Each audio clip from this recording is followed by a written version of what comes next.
It didn't matter if I was running 20 miles a week, 30 miles a week, 40 miles a week. My body didn't look like that. It didn't look like Janet Jackson, it looked like this.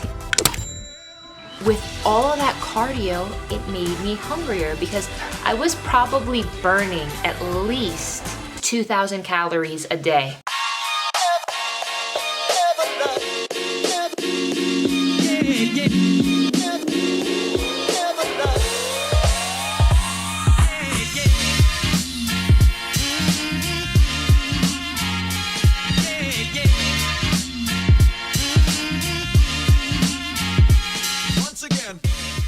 All right, guys, so my number one weight loss mistake is thinking you can out-exercise poor nutrition. So if you guys don't know this about me, I actually used to be a marathon runner. During my marathon training days, well, not even just my marathon training days, I used to do cross country in high school. I used to do track, but it was especially as I started getting older and into my 20s, I started to think and have this idea in my head that if I did enough cardio, if I ran enough miles, I should be able to lose weight. And I always, ever since my sophomore year of college, and I'm gonna date myself here because I graduated high school in the year 2000. So ever since my sophomore year of college in 2001, when Janet Jackson was on the cover of, I think it was some kind of fitness magazine or a People magazine, when Janet Jackson was showing off those abs, I was like, I gotta have abs. Like, that was like body goals for me at that time in my life. And I was convinced if I just ran enough miles per week that I would get to that level. I didn't think I was eating that bad, but the problem with me was it didn't matter if I was running 20 miles a week, 30 miles a week, 40 miles a week, even up to as much as 60 miles a week. I've even ran 26.2 mile marathons, several of them. My body didn't look like that. It didn't look like Janet Jackson, it looked like this. You see this photo here? This is what it looked like. And what ended up happening for me was with all of that cardio, it made me hungrier because I was probably burning at least 2,000 calories a day just from all of the activity I was doing at that point in my life. And I was convinced that, well, I deserved to have larger portions of food at dinner time because I was burning all these calories.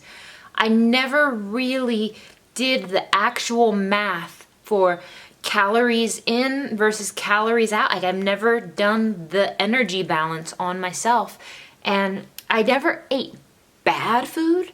I was just eating too much. So a perfect example would be like I'd be eating at dinner, and obviously growing up half Asian as in a Filipino household, rice is the centerpiece of like every dish. It was like rice and this, rice and that. Like, some people grew up with peanut butter and jelly sandwiches. I grew up with rice and soy sauce and whatever meat we had. And the thing was, I would just eat so much volume. I would have like the biggest portions, and in hindsight, I was probably eating 2, maybe even 3 full cups of cooked rice with dinner, and I'd get seconds if I was still hungry because I felt like I was justified. That is definitely not the way to go about it. Dieting mistake number 2. So once I got a grasp for how many calories I should be eating, and I was like, okay, let me dial this in, I did start to lean out. So I didn't do excessive amounts of cardio. I did start to dial it down, and I did start to get leaner. And I was starting to like how things were going, and this was probably in about my late 20s when all of this was happening. So if you look at these photos here, I even have an old YouTube video. If you dig way back on my channel, I started this channel in 2011 actually. I have one of my first transformations where I was weight training about 4 times a week. I was doing cardio about 20 minutes 3 times a week, and I was eating probably about 1,300 to 1,500 calories per day, and I was making progress. The problem at that point in my mid to late 20s with this type of approach to weight loss was I was losing weight, but I wasn't eating enough protein. I was solely focused on calorie counting, and I was able to make an improvement from mistake number one. Mistake number one for me was doing too much cardio. Mistake number two is not getting enough protein, because the problem for me is if I do too much cardio, it takes my appetite to the point where I get so hungry that I will just eat back all of the calories I've burned and then some. So it almost became counterproductive. Now I'm jumping all over the place here, so bear with me. That was at a point where I was doing more than an hour of cardio a day. I was probably doing anywhere from 60 to 90 minutes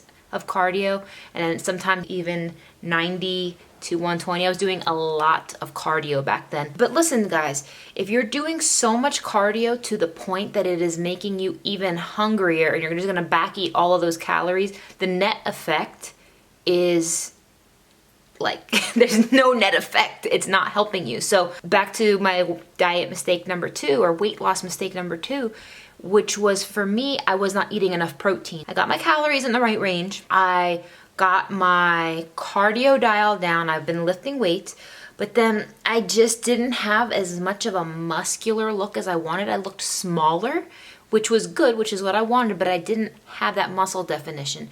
It wasn't until I started to literally drive up my protein content. Now, how much are we talking about? Yes, you hear 1 gram of protein per pound body weight. At that point, I probably wasn't even getting 100 grams of protein per day. Now, fast forward, if you look at this photo here, you can see a big difference where I was able to eat more protein. And in this photo here, I was probably eating about 175 to 180 grams of protein per day.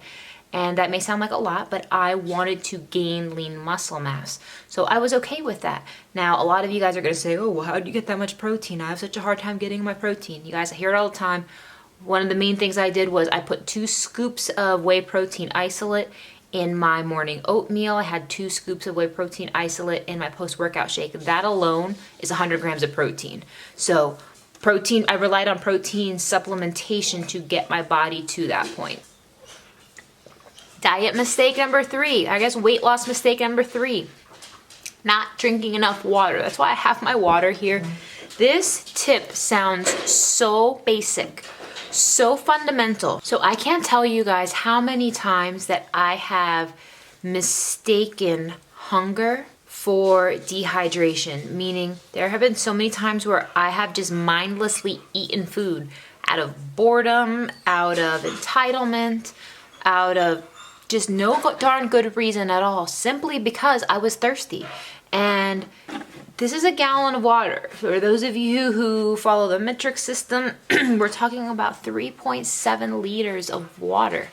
That's about how much you should be getting a day, approximately. And if you are not, you can be drastically setting yourself back by thinking you're hungry when you're truly not. So definitely making sure that you are drinking enough water. It sounds so simple, but just do it. Even if you're not trying to lose weight, just drink enough water. You'll have less headaches. You'll just feel better overall. It's definitely one of the easiest things that you can definitely do to support healthy weight loss. Mistake number 4 is not tracking anything whatsoever. So before MyFitnessPal existed, what I used to do was I would buy myself these cute little notepad thingies. They were like really small.